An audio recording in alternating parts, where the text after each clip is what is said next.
Good afternoon. Welcome to the City Club, and welcome to the City Club Forum. I'm Nelson Weiss, President of the City Club. Today, February 4, is the 14th anniversary of the death of Albert A. Levin, Cleveland attorney and commercial real estate developer. His widow, Maxine G. Levin, in memory of her husband, established at Cleveland State University the Albert A. Levin Chair of Urban Studies and Public Service in the College of Urban Affairs, the first endowed chair to be established at Cleveland State University. It has enabled the College of Urban Affairs to bring to Cleveland distinguished persons such as our speaker today, Professor Edgar A. Rose. We are honored to have Mrs. Levin with us at our forum, and I would appreciate her standing to receive our welcome and thanks.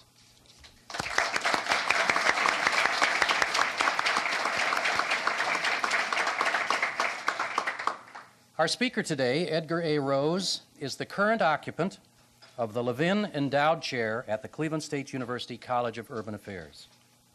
Professor Rose, whose home is in Birmingham, England, heads the Department of Environmental Planning and Policy Studies at the University of Aston in Birmingham, England. As professor of city planning in England, his specialties are concepts in urban planning and procedures in public policy making. He's a graduate of Manchester University with diplomas in architecture and town and country planning.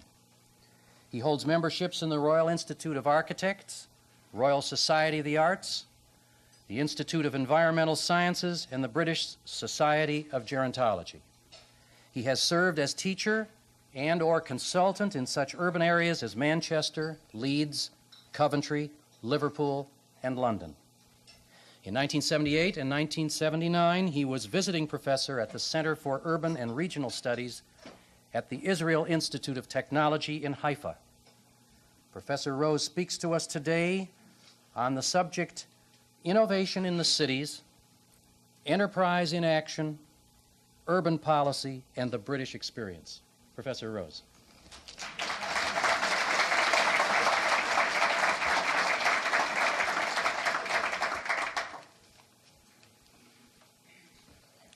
Mr. Chairman, ladies and gentlemen, friends, I'm sensitive to the honor you've accorded me in inviting a holder of the Levin Chair in Urban Studies and Public Affairs to come and speak to you today in your splendid new City Club. I'm doubly honored to be the first distinguished incumbent from abroad. It's in the main about innovation and the British experience in the domain of urban policy that I want to talk. Ladies and gentlemen, it was Alexis de Tocqueville, no innocent abroad, who wrote more than a century ago, "America is a land of wonders in which everything is in constant motion and every change seems an improvement." The idea of novelty is there indissolubly connected with the idea of amelioration. No natural boundary seems to be set to the efforts of man, and in his eyes, what is not yet done is only what is not yet attempted to do. In the midst of recession and crisis in the world economy and monetary system, it might seem starry-eyed to remind yourselves that this was and remains the way that teeming millions of men, women and children throughout the world view your country. The boundaries between novelty, invention and innovation are difficult to define, but the innovation in the title of this talk, Mr. Chairman, means to begin or introduce something new, to be creative. It's change, purposely introduced and applied. My central proposition, hardly novel, is that innovation, invention, amelioration requires a sustained effort by both government and everybody else to manage the processes of change more effectively, and above all, manage the structures of our society so that the transition, the painful transition through which we're passing, has the minimum negative social impact on ordinary people. In an important sense, that's what one limb of contemporary British urban policy is about. But increasingly, welfare goals have been seen to be dependent on the success of the country's economic performance. The focus has shifted, especially to economic concerns, as the recession brought with it new political and social tensions, in principle not too different from your own here in the heartland of northeast Ohio. I want to argue that there's a need for urban economic development strategies that are middle term. We need to look ahead. There are important roles for economic development agencies. We need to understand, perhaps above all, much more about the way regional and local economies work. If cities are to help themselves more, there'll have to be appropriate macroeconomic policies that are supportive of such efforts. The UK experience suggests that we may require new mechanisms, tools, in some cases new legal powers. I have to say loudly and clearly, and it's not political rhetoric, that without a clear lead from the centre, without clearer priorities in the spatial allocation of resources, there's unlikely to be any measurable results registered. And so in the next 30 minutes or so, I want to describe the changing nature of urban policy in Britain with the emphasis on the strengthening of local economies, tell you something about the new agencies and mechanisms which focus on the need to strengthen local economies, say a little about the West Midlands from where I come and where I work, and finally draw some conclusions that I hope have special relevance for Clevelanders. A US Foreign Relations Committee pointed out recently, and I quote, "Even in this day of instantaneous communications and space travel, the Atlantic Ocean divides us more than it unites us. We're here and they're there." Not only have history and ideology taught us different lessons because we live on different sides of the Atlantic, but the fact of our physical separateness primarily limits opportunities for useful exchanges of views. Yet, ladies and gentlemen, such an exchange is both necessary and desirable. Necessary because we can and need to learn from each other. Desirable because despite the different lessons rooted in the simple fact of geography and scale, the history and ideology we have in common makes such exchange rewarding. The British experience underlines the extent to which the environment of public policy making is of decisive importance in understanding its characteristic style. Despite the close analogies and similarities which may be drawn between Cleveland and Birmingham, indeed between other cities in our two countries, there are also forces at work on each side of the ocean which are fundamentally different. Very different approaches have grown up and different policies have emerged. What I'm saying is that both our cities and corresponding urban policies may only be understood in terms of the history and cultural norms of our respective countries. This presents its own difficulties for discourse. Policies which were appropriate in Britain during an era of population growth, full employment, relative affluence, are no longer appropriate today. The evolution of public policy has had to take into account the slowdown of the national economy, the optimism of the 60s in the ability to control the future, make technology control technology, manage the economic and social impacts of economic growth and social change, has disappeared. Then there was virtually no unemployment in Europe. By December 1982, the figure, probably an underestimate, was around 10 million. Priorities have changed. The evolution of urban policies has been remarkable. By 1980, Peter Shaw, a former Labour Secretary of State at the Department of the Environment, was pointing out that, and I quote, "In 1970, an agenda for the nation could easily have excluded urban decay. Not so in 1980. By that time, the Poverty and Model Cities program in the United States had influenced the development of community programs in Britain. There was a growing emphasis on area-based programs of urban renewal and action to deal with problems of multi-deprivation, housing stress, and social polarization. Initiatives began to involve communities in urban renewal and, more recently still, local employment and job creation. The process began in 1978 with the Inner Urban Areas Act. enabling the declaration of industrial and commercial improvement areas with provision for loans and grants to rehabilitate and convert existing buildings, providing or preserving jobs and finance for environmental upgrading. In 7 so-called partnership areas, in large cities including Birmingham, local authorities were empowered to give grants for 2 years to subsidise rent in commercial and industrial buildings. The aim was to bridge the gap between making policy up there and getting things done down there on the ground. Central government's role was pivotal. The Minister of State, that is, or his representative, chaired the meetings of the partnerships and allocated funds on the basis of a 3-year rolling programme. But note that partnership it was not, certainly not in the sense that you, ladies and gentlemen, would understand that word. Not in the sense that private enterprise was strongly represented. The committee members consisted entirely of city and public officials, elected councillors and representatives from the National Health Service, together with civil servants from Whitehall and government ministers.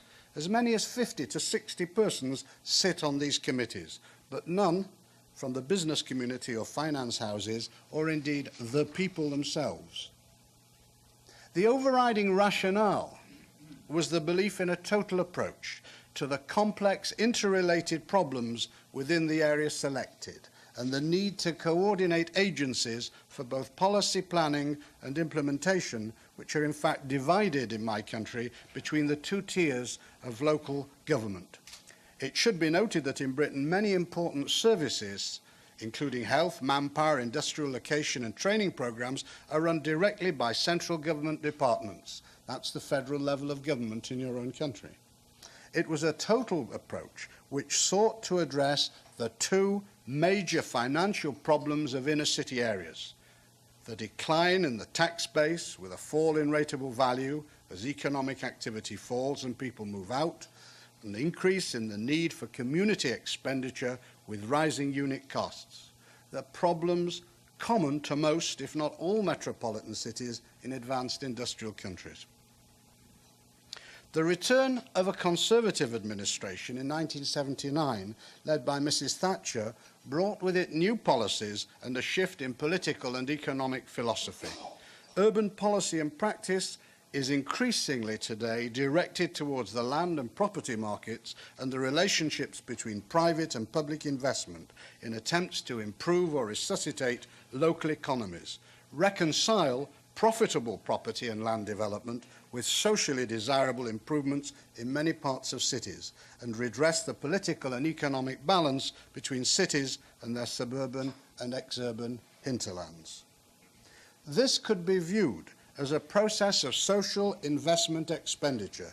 That's to say, the provision of infrastructure services, the sewers, the roads, and so on, and the use of planning policies or agencies or policy instruments to promote private development, and social consumption expenditure, that is to say, the management of local government capital expenditure projects. It's worth reminding ourselves that the public sector accounts for a significant part of the UK economy. In 1981, perhaps about 30% of total gross domestic product was in the public sector. That's including central government, local authorities and public corporations' activities. So you can see the efficiency of the public sector is a very central concern. Structural unemployment, combined with the effect of worldwide recession, the flight of population from the cities and the condition of large inner areas of those cities, has been the context for action by both central and local government. And I'm sure, ladies and gentlemen, you can see the relevance of those remarks to your own city of Cleveland. There's been new legislation, agencies, mechanisms and tools forged in the attempt to respond to these challenges. Now, it's indicative of the growing role of local government in the economic revitalisation process that it's estimated that whereas local government spending in 1976 was no more than perhaps £29 million sterling for industrial development, let's say $45 million, the figure had almost reached £100 million sterling, which is about $152 million at today's exchange rate. This may be compared with an equivalent expenditure by central government, much greater, of something like £480 million sterling on regional incentives, selective financial assistance and advanced factory building, say $750 million. So you see the growth in spending at the local level by the public sector local authorities on initiatives promoting or attempting to promote economic and employment objectives. Central government's grip over policy and resources in Britain has grown. Public sector capital budgets, on which urban renewal necessarily depends, have been cut by half since the early 70s. It's recognised that councils have a positive role, that's local government when I say councils, have a positive role to play in sustaining and fostering local economies and employment. And so we come to the powers contained in Maggie Thatcher's more recent legislation, which apart from providing for inner city partnerships, about which we've said something, also introduced enterprise zones and urban development corporations. Central government very recently declared a second group of enterprise zones. Not surprisingly, there are those who welcome this leverage, or pump priming as we call it, but there are those who regard the approach as industrial philanthropy and claim it's tantamount to subsidising, very often anyway, ineffective industry at public expense. Now, the idea of planning free zones as a means of reviving depressed inner city areas and stimulating economic activity provided the genesis for the idea of enterprise zones. The idea has been much modified in practice as the zones have become a practical instrument of economic policy. Mr. Steen, a Member of Parliament and Chairman of the Conservative Parliamentary Cities Committee, has written that the approach is a right one, despite the delay and procrastination he perceives. The zones, he says, will free, and I quote, some of the most derelict wasteland in and around principal cities from government restrictions and regulations, provided people are prepared to build new businesses there. And I would only add, that's the difficulty. The original ideas have been replaced by fairly complex administrative regimes, acknowledging the importance of public sector for land assembly and provision of infrastructure, the sewers, the roads, the lighting, and so on. It seems that a different method of planning, not unlike Dutch and German practice, has replaced the normal existing modes of planning that we've known in Britain, so far as these zones are concerned. So what I'm saying is that we have a relaxed regime, a simplification, but not an abandonment of the regulation of development, which stands at the centre of urban policy with regard to land and development in the United Kingdom. Two key documents are necessary: an enterprise zone scheme which sets out what can and can't be done, and a map which in effect is a master plan are required. The system is not a licence for the developer to build what and where he likes.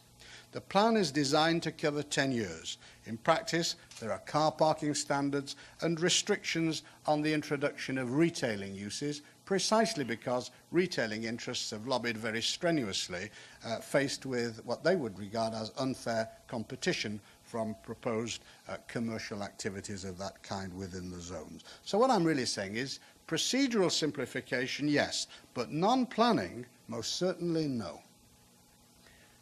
For infrastructure investment, a major planning operation is being undertaken for every zone by the local authority.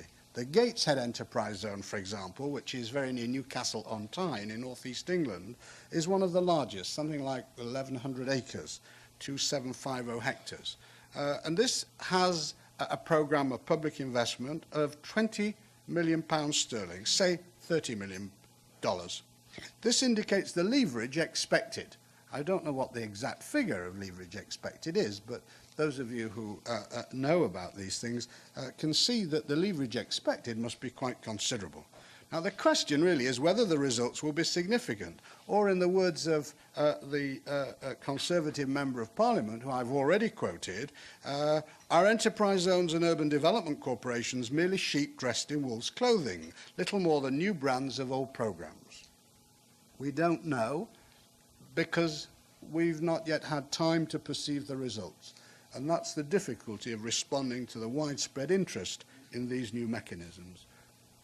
Now, just a few words about urban development corporations. There are only two to date, though there are powers to actually declare more. They're for two comparative small areas of docklands or waterfront areas in London and in Liverpool. And the sole task of the Development Corporation, an idea borrowed from the New Towns movement, is to regenerate prime sites which have been run down.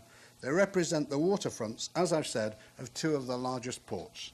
Urban development corporations, I would suggest, Mr. Chairman, have very possible applications in Cleveland, because Cleveland, of course, has a large amount of land that is derelict. There's waterfront land which could be brought into more productive use. The development corporations have broad powers of acquisition and control of land and buildings and are government financed. They should be able to accomplish their objectives, provide service land and infrastructure, and leverage needed to stimulate the business community and promote economic activity.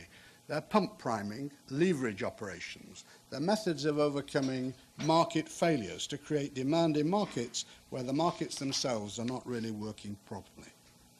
Now, just a few observations about the enterprise zones and the development corporations.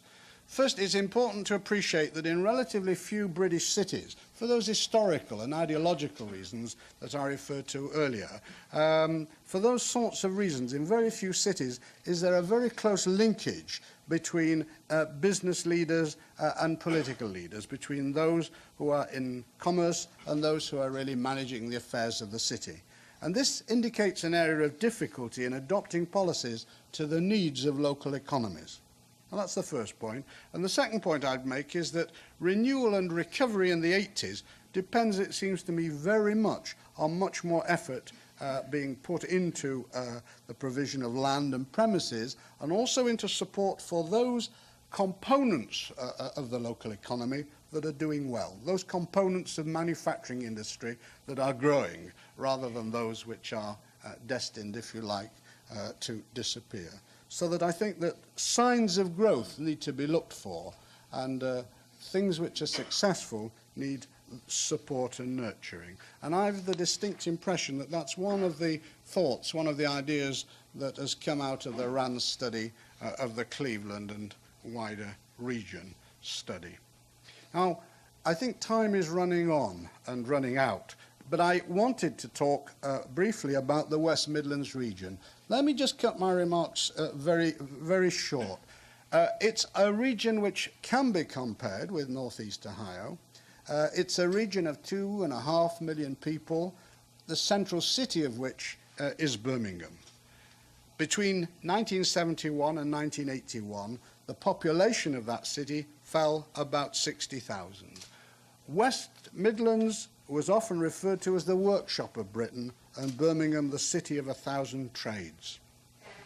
The central issue, of course, is the startling high rate of unemployment.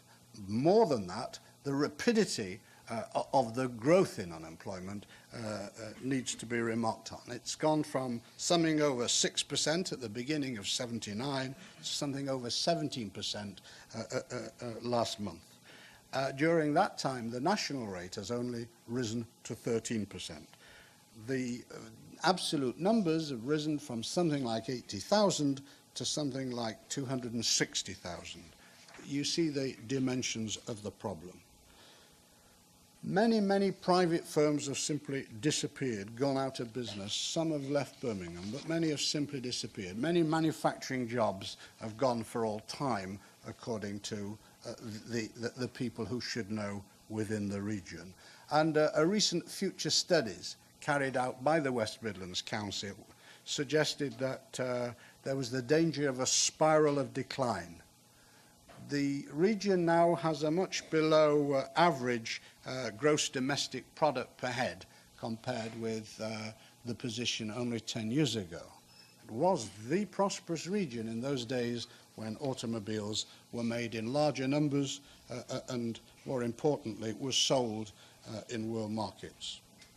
Now, the West Midlands response to these problems has been to develop a series of local economic initiatives. Both Birmingham and Coventry have established science parks linked to Aston and Warwick universities respectively.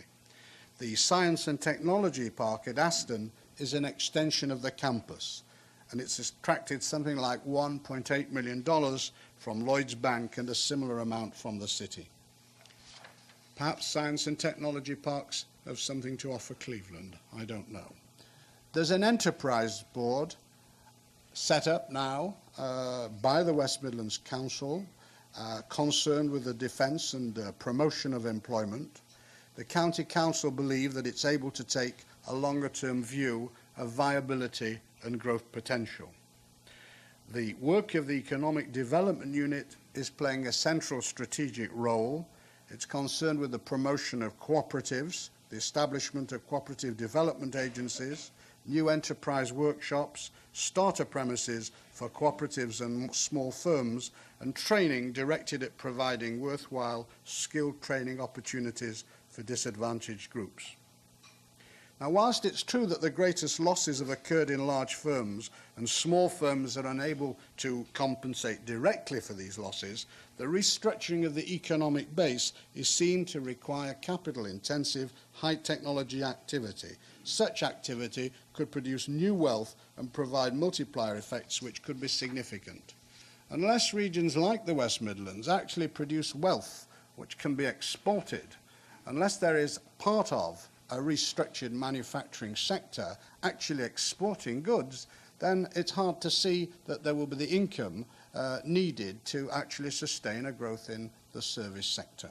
And I think this relationship between manufacturing and services is a relationship which is very often insufficiently understood by those who talk as if the world of manufacturing has come to an end and we're entering some new world in which there will only be services. You have to pay for services out of things which you make and sell in the markets of the world. And that's very much the philosophy of our region.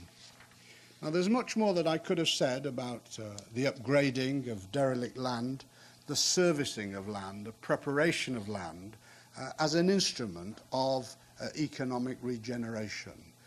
Time forbids, but I'd like to make that point just because land planning, the preparation of land, the assembly of land, the servicing of land has been and will remain an important element of urban policy. The local authorities, and I think this is interesting again in the Cleveland context, are increasingly playing an advocacy role in relation to the central government. In other words, they're demanding, or at least asking very politely, for a larger size of the cake from central government for the cities. And I think that this is a very important point. Let me draw my remarks to some conclusions. The principle of central government and cities in trouble has received much attention, and I suppose that's one of the reasons you've been so gracious in inviting me today. But the political influence of cities has declined and is likely to decline still further. Cities have to compete with other local governments' claims and the swings of national politics. In fact, urban programmes, where they exist, constitute a very small proportion of government total aid. Urban innovation must find ways out of the current impasse. City governments can't rely simply on the policies of grantsmanship. They'll have to devise and press for policies which can help their condition. Nobody else will be their advocates. They'll have to demand a greater share of resources, as I've indicated. It'll become clear to an American audience that the initiative with regard to enterprise zones, urban development corporations, development grants, and even the inner area partnerships remains with central government, certainly insofar as resources and cost limits are concerned. It's clear that until urban enterprise, public and private come together, work together and invest significantly in tomorrow's economic activities, there's unlikely to be a rosy future for Britain's metropolitan cities. Now, there are policy options. Policy options might well consider industrial revenue bonds to help stimulate industrial development, or local authorities could be given powers which they don't have in the UK to raise extra revenue to install much needed infrastructure in publicly owned land. Economic development corporations may yet become powerful instruments for marketing the assets of cities.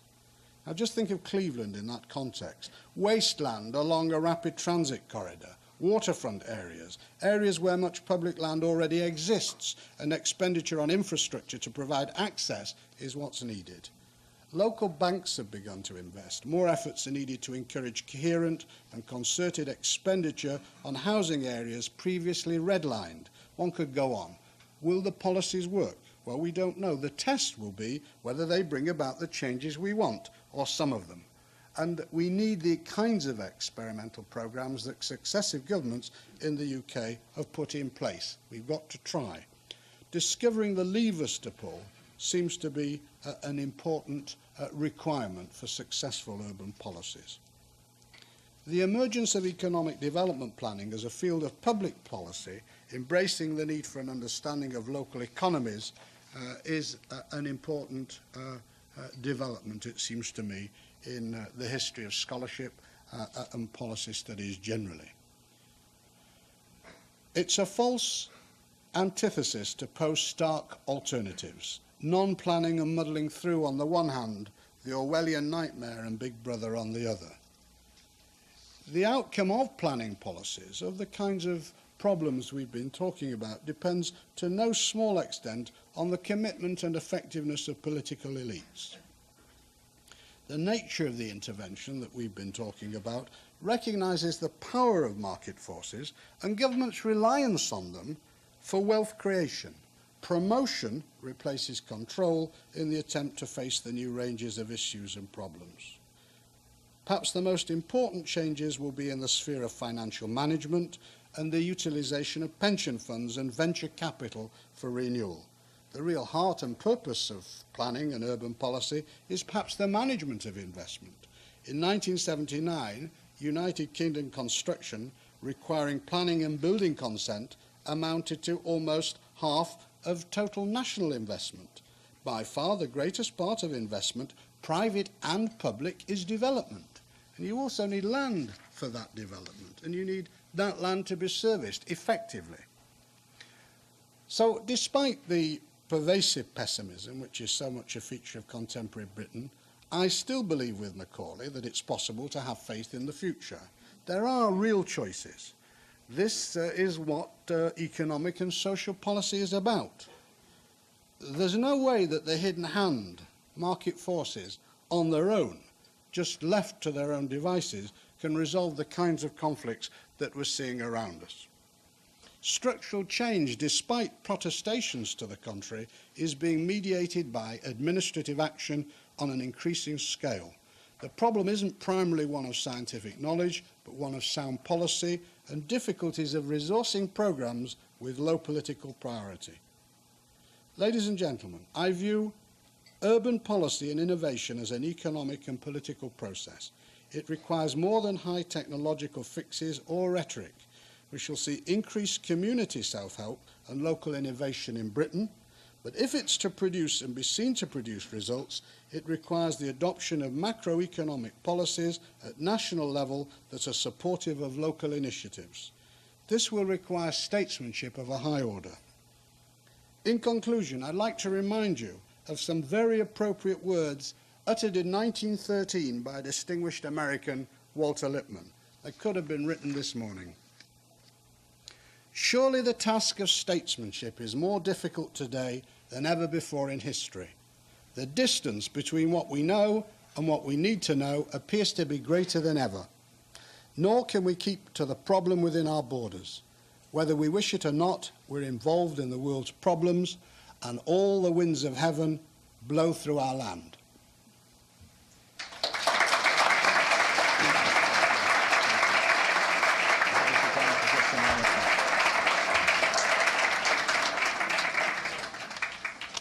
Thank you, Professor Rose.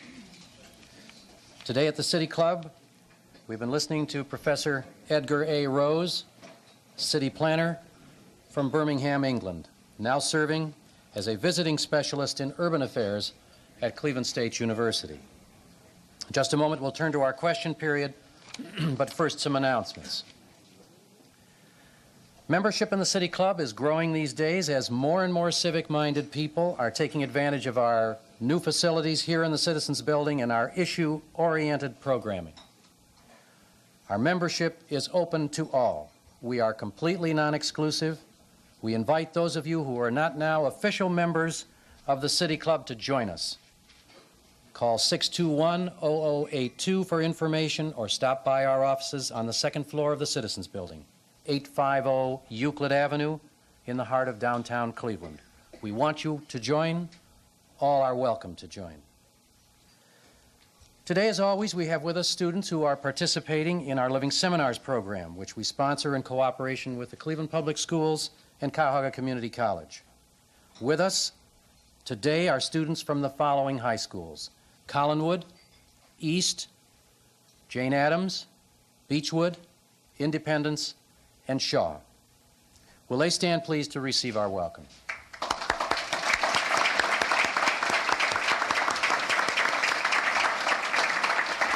Thank you. They will be meeting with Professor Rose for their own seminar right after our forum here. Next week, our speaker will be Hugh Southern of the National Endowment for the Arts. His topic will be Sustaining the Arts in the 80s. Be sure to make your reservations early for this important address. Now for our questions for Professor Rose. We have 2 microphones, one at the front with Alan Davis and one at the rear with Robert Conrad. Please raise your hand to be recognized, and we'll start with the first question. Professor Rose. Professor Rose, one thing I'd like to have you discuss is the problem of human resources. The Japanese have probably proven that with a nation almost totally devoid of natural resources, they become an economic superpower with the development of human resources. Now, as a person traveling between the Great Lakes area and the Western Midlands, what do you think of our human resources? Or do we face, to paraphrase T.S. Eliot, that's not the way the world will end, not with a bang, but with a like you know.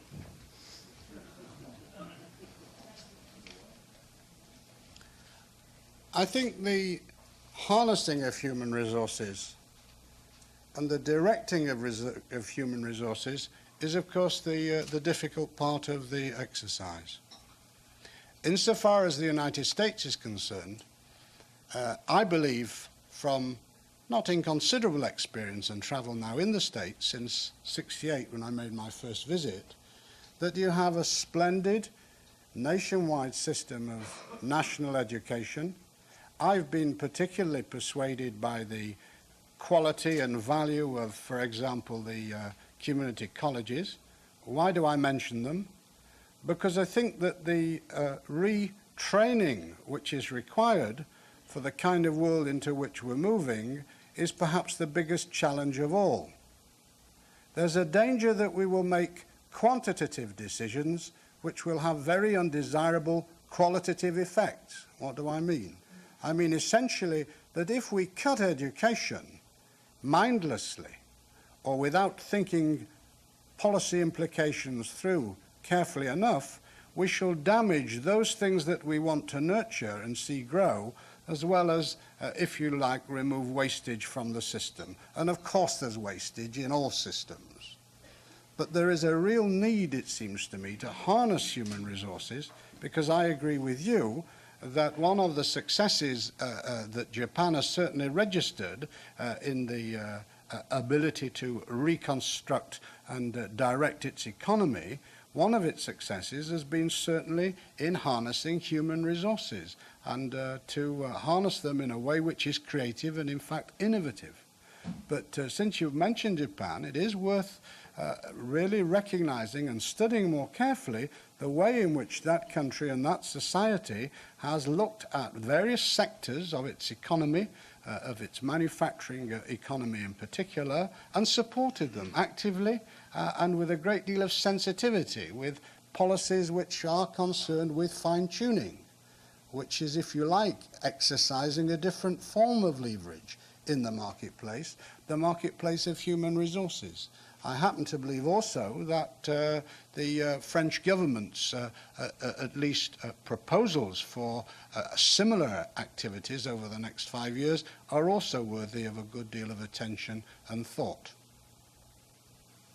Professor Rose, I wonder if you can tell us what the experience has been in Great Britain in metropolitan areas when there's a conflict between the environmental goals of the city and the economics of jobs. And I'm thinking particularly of perhaps clean air standards and the industries in large cities which burn fuels which cause a large amount of pollutants. When I was growing up in Manchester, and that's my hometown, it was really impossible to wear a white shirt for more than a couple of hours. It's many, many years since I thought of that. Not true. I always think of that when I have the kind of question that you just asked me. But the air is, in fact, clean. One of the great successes of British urban policy has been the introduction of Clean Air Acts many years ago, in fact. When I was working as a planning officer in Manchester during the 60s, by that date, I think I'm right in saying, more than 3/4 of the city had been covered by clean air legislation, which prevented you from, in fact, burning fuels that would make pollution. And there were grants and so on which allowed people to actually change their stoves, their fireplaces, methods of heating. There was a cost, of course, and some would say that those were the sorts of social costs which are responsible for Britain's relatively poor economic performance today. One must be even-handed. But the answer to your question, so far as air pollution is concerned, is that things have improved very much over the years. That's not to be complacent. There are still problems. To come to your the other limb of your question, there's no doubt at all, that increasingly local authorities, in the way they're making decisions on applications for development, are making trade-offs in favour of jobs, as it were, at the cost of environmental quality. The way you measure the results raises, of course, technical problems of measurement, and we don't have enough research, we don't have enough work on that to be more specific. But, for example, the need for fossil fuel has been a major example of a debate and a battle over whether there should be open cast coal mining in a very beautiful part of England. And the debate continues.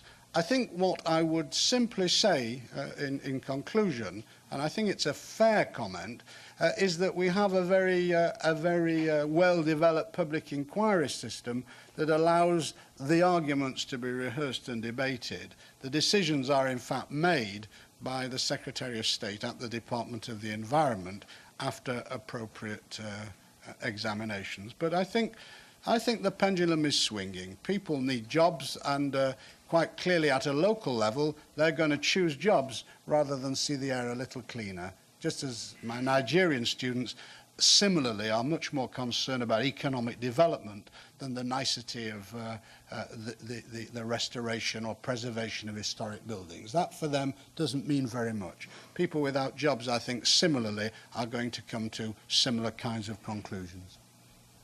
Dr. Rose, in 1956, a distinguished American philosopher, Mort Saul, said, "The future lies ahead."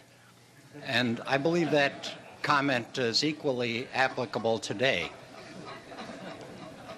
That being the case, and combined with the unpredictability of political points of view that we've seen in Great Britain and the United States, it may be that long-term planning should be considered with great care and reservation.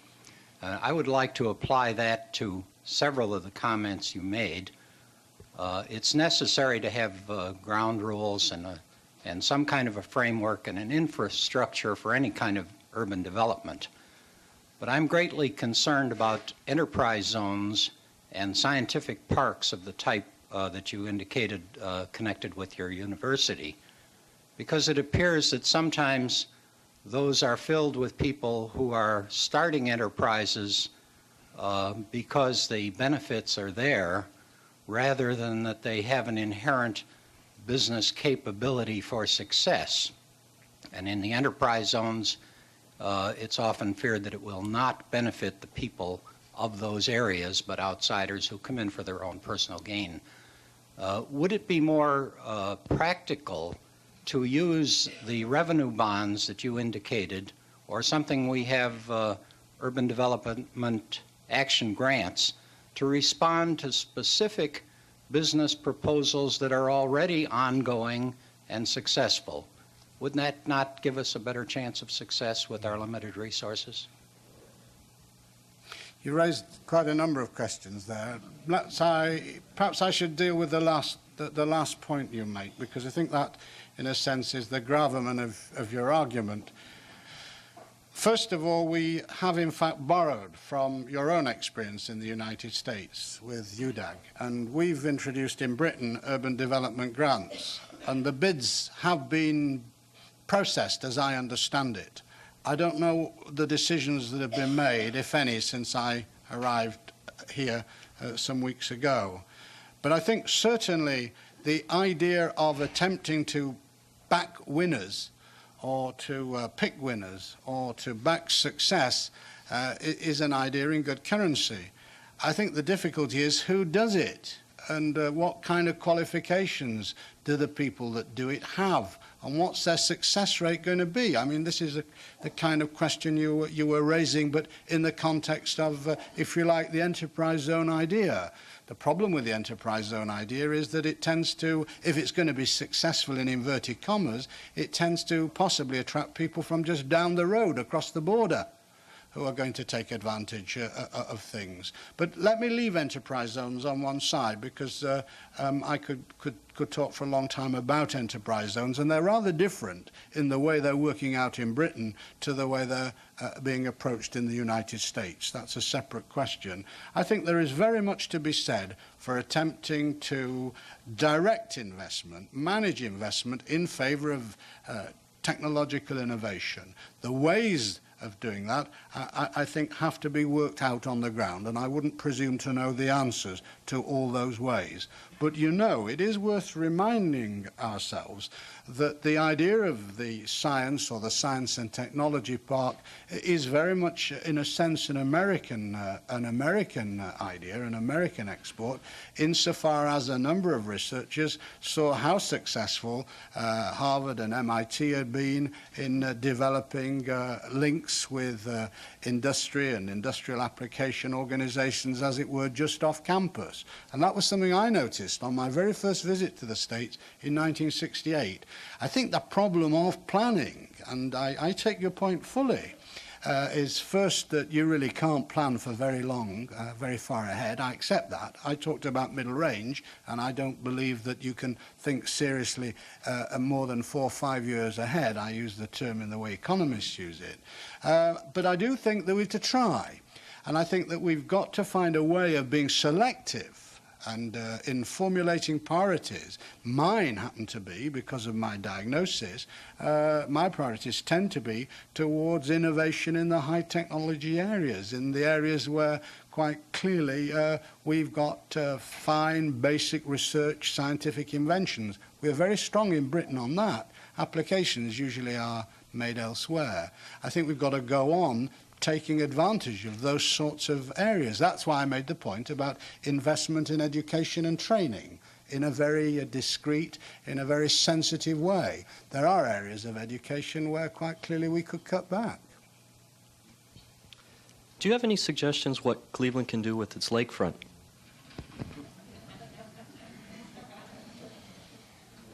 Well, you see, in a way, that takes us back to the old way of approaching planning. You know, you get a half a dozen architects and a couple of physical planners and lock them in a room and say, do an esquisse.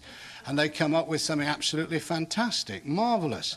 And then you say, well, you know, what are the land values there? What's under the ground? And what are the kinds of obstacles? What are you going to do with the freeway and the railway and all that? You know, is there any demand in the market? I don't think that's the problem, frankly. you know, you only to cross the lake and have a look at Toronto. You can see how successful some other places have been. Of course, leadership's important and so on, but you've got to have something which you can, in fact, market, which you can sell. What I think is important is to look at the kinds of mechanisms that will take us from here to there.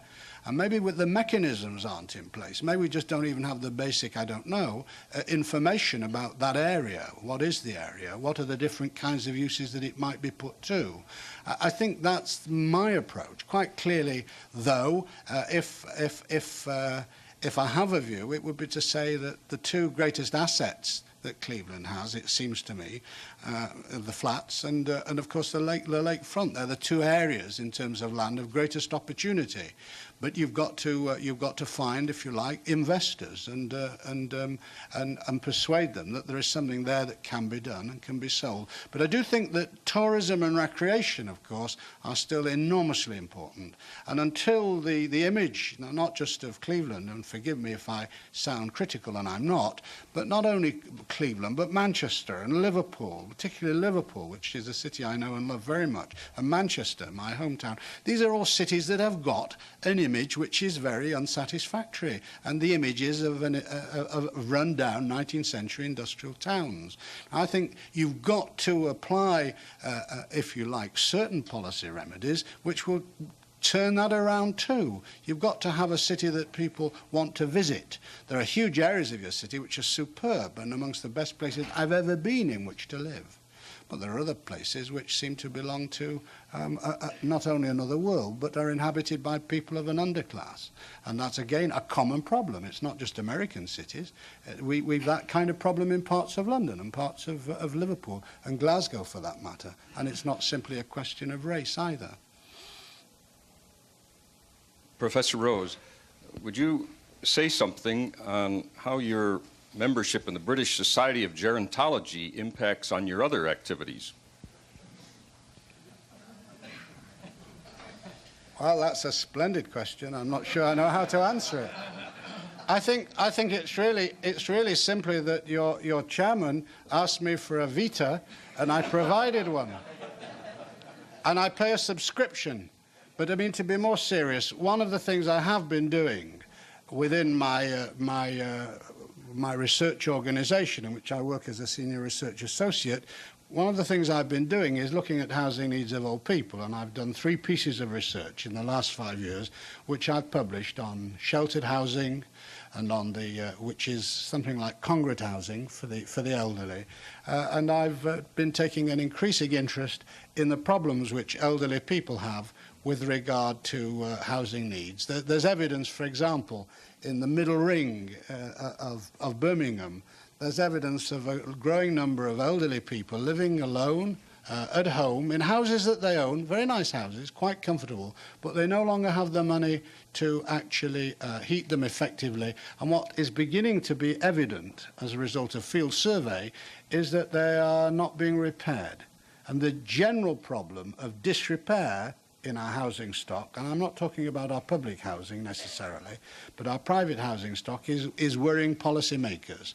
And in fact, our government has just introduced a very interesting programme based on experiences which Birmingham pioneered for improving the external appearance, but also the external fabric of row housing in Birmingham. We call it the enveloping scheme. But I'm moving away from your question. It's perhaps just one of my interests. And as I become older, I think I'm going to take an even greater interest in that area. Professor Rose, you've spoken a good deal on the economic situation of our cities. And the economy obviously has been focused upon for the past several years because of the tough times we're in. But I'd like you to comment on our current city's problem in dealing with, let's say, just basic city services, law and order programs. What could the states learn from Britain, or what has Britain done that is different from the states? I must preface my reply with one sentence. This is not an area that I have professional expertise in. You probably know that we are fairly well-defined professionally in Britain. There are those of us who are urban planners and those of us who are economists and social workers and so on. I think more so than in your own country. I'm not sure. What I think we've learned in Britain is that we can't for a moment believe that it can't happen to us. And of course I refer to the riots and disturbances which we experienced not very long ago in parts of Britain.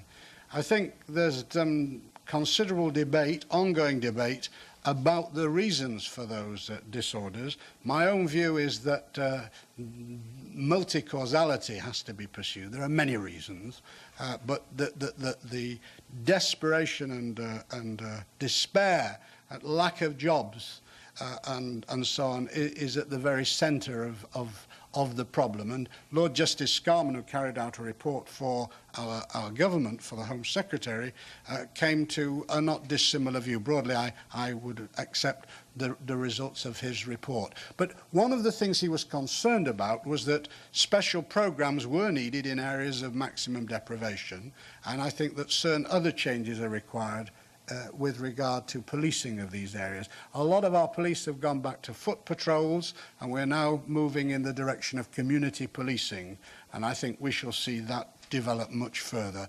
I'm bound to say that there are attitudes which parts of our population share with parts of our police force which are really reprehensible and which we have got to, I think, remove. They are not to our credit. But the major problems probably are now managerial so far as policing is concerned, rather than policy. Professor Rose, President Reagan came down very highly, I suspect, on the side of free trade in his State of the Union message, which I gather would be an implication that we subscribe, at least currently, to global economy. If that's the case, and we are not going to recover our steel industry and our automobile industry in the same sense that we have had it historically, what is your recommendation, or what are your views about the problems that we face as an urban nation? In other words, as our people leave and as our industries leave in the informational age, they may go to non-urban communities where costs of living are less and the expenses of business are similarly less. Well, I think I have less than 1 minute to answer that question. I think I would prefer to say that it rests with governments to decide on whether they're going to pursue policies which inevitably will lead to protectionism in some countries, some other countries. And if that happens, then I think the downward spiral will become even steeper. I think really I'm an unashamed non-supply sider, and perhaps that's the best shorthand way of suggesting the direction in which I think we will have to move.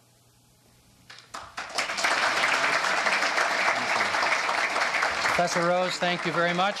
Thank you, ladies and gentlemen. Our City Club Forum is adjourned.